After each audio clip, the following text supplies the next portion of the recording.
अच्छा भाई, तो आज का हमारा मौजू है जबड़ों के सिस्ट। ये वो पुरस्रार साए हैं जो अक्सर डेंटल एक्सरे पर नजर आ जाते हैं। अब ये सिर्फ कोई काला धब्बा नहीं होता, बल्कि एक क्लिनिकल मौमा है जिसे हल करना होता है।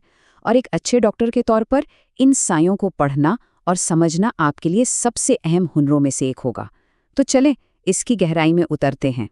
ये है हमारा आज का गेम प्लान। हम एक एक करके इन सब मौज़ूआत को देखेंगे और इस पूरी कहानी को समझने की कोशिश करेंगे।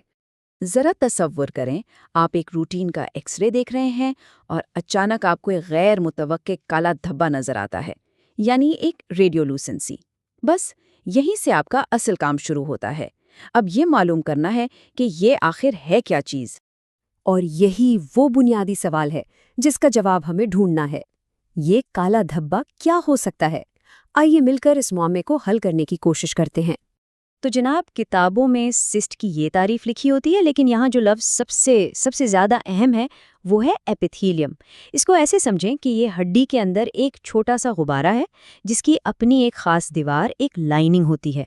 अगर ये एपिथेलियम की लाइनिंग नहीं है तो फिर वो हकीकी सिस्ट नहीं है। ये एक लफ्ज़ हमेशा याद रखना है। ये वो चंद निशानियां हैं जो हमें एक्सरे पर नजर आती हैं और हमारी तफ्तीश का आगाज करती हैं। एक वाज़े काला धब्बा जिसके गिर्द अक्सर एक सफ़ेद लकीर होती है। ये दांतों को धकेल सकता है, जबड़े की हड्डी को फैला सकता है। ये सारे सुराग हमें सही तशखीस की तरफ ले जाते हैं।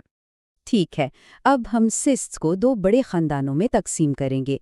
तशखीस को आसान बनाने के लिए ये सबसे अहम और पहला कदम है। तो जनाब, ये आपकी तशखीस के रास्ते का सबसे बुनियादी मोड़ है। आपको सबसे पहला सवाल खुद से ये पूछना है, क्या इस मसले का ताल्लुक दांतों की नशोनुमा से है या नहीं? अगर आपने इस सवाल का सही जवाब दे दिया तो समझें आधा मसला हल हो गया। आइए अब इन 3 बड़े और सबसे आम सिस्ट्स की बात करते हैं जिनसे आपका सामना क्लिनिक में बार बार होगा। इन्हें समझना बहुत बहुत ज़रूरी है। जबड़ों के सिस्ट्स की दुनिया में सबसे ज़्यादा पाया जाने वाला सिस्ट है रेडिकुलर सिस्ट। ये वो केस है जो आपको अपनी जनरल प्रैक्टिस में सबसे ज़्यादा देखने को मिलेगा। इसकी सबसे बड़ी, सबसे अहम क्लिनिकल निशानी क्या है? वो है नॉन वाइटल दांत, यानी मुतालिका दांत हमेशा मुर्दा होता है। अगर दांत जिंदा है तो ये रेडिकुलर सिस्ट हो ही नहीं सकता। ये एक सुनहरी उसूल है, इसे कभी नहीं भूलना। अच्छा जी, अब बात करते हैं दूसरे आम सिस्ट की। ये उन दांतों के साथ पाया जाता है जो जबड़े में फंसे रह जाते हैं, यानी इम्पैक्टेड टीथ, खास तौर पर अकलदाढ़ के साथ। इसकी सबसे खास बात इसकी जगह है। ये हमेशा दांत के क्राउन के इर्द गिर्द बनता है, जिसे हम पेरिकोरोनल पोजीशन कहते हैं। ये सुराख इसकी तशखीस के लिए बहुत अहम है। और अब आता है तीसरा बड़ा खिलाड़ी, ओडोंटोजेनिक केराटोसिस्ट या ओकेसी। ये इक्तबास इसके बारे में बिल्कुल ठीक कहता है। ये एक बहरूपिया है जो किसी भी शक्ल में आ सकता है और इसीलिए ये एक बड़ा तशखीसी चैलेंज है।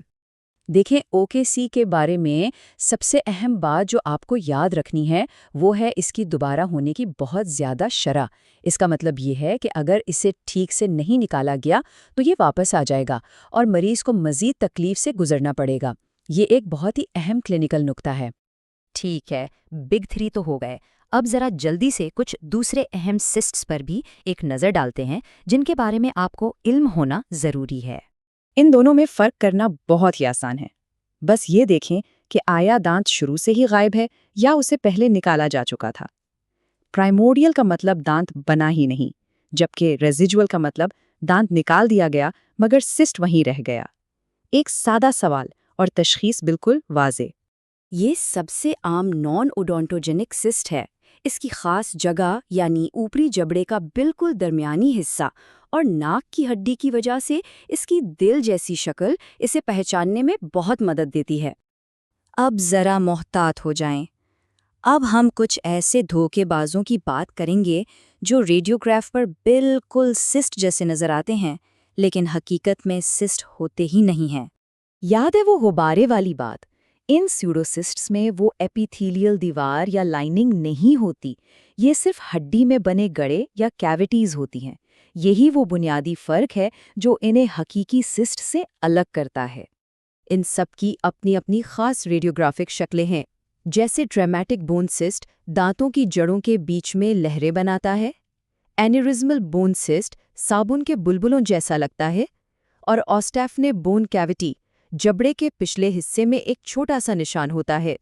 تو اب تک ہم نے جو بھی سراغ دیکھے ہیں انہیں جوڑ کر حتمی تشخیص تک کیسے پہنچا جائے، آئیے اس عمل کو سمجھتے ہیں۔ یہ ٹیبل ایک بہترین نقطۂ آغاز ہے، ایک طرح کی چیٹ شیٹ ہے۔ یہ بتاتا ہے کہ کسی خاص جگہ پر کون سے سسٹس کا شک کیا جا سکتا ہے، لیکن یاد رکھیں حتمی تشخیص کے لیے صرف ایکس رے کبھی بھی کافی نہیں ہوتا۔ ایک درست تشخیص ان تینوں چیزوں کا مجموعہ ہے۔ ریڈیوگراف صرف کہانی کا آغاز ہے، کلینکل معائنہ جیسے دانت وائٹل ہے یا نہیں مزید تفصیلات فراہم کرتا ہے، لیکن حتمی اور پکا فیصلہ ہمیشہ مائکروسکوپ کے نیچے یعنی ہسٹوپیتھولوجی سے ہوتا ہے۔ تو اس سوال کے ساتھ ہم آج کا یہ تجزیہ ختم کرتے ہیں۔ اگلی بار جب اسکرین پر کوئی کالا سایہ نظر آئے تو پہلا سوال کیا ہوگا؟ یاد رکھیں، پہلا قدم ہمیشہ یہ ہونا چاہیے، کیا یہ آڈنٹوجینک ہے یا نان آڈنٹوجینک؟ یہاں سے شروع کریں گے تو ہمیشہ صحیح راستے پر رہیں گے۔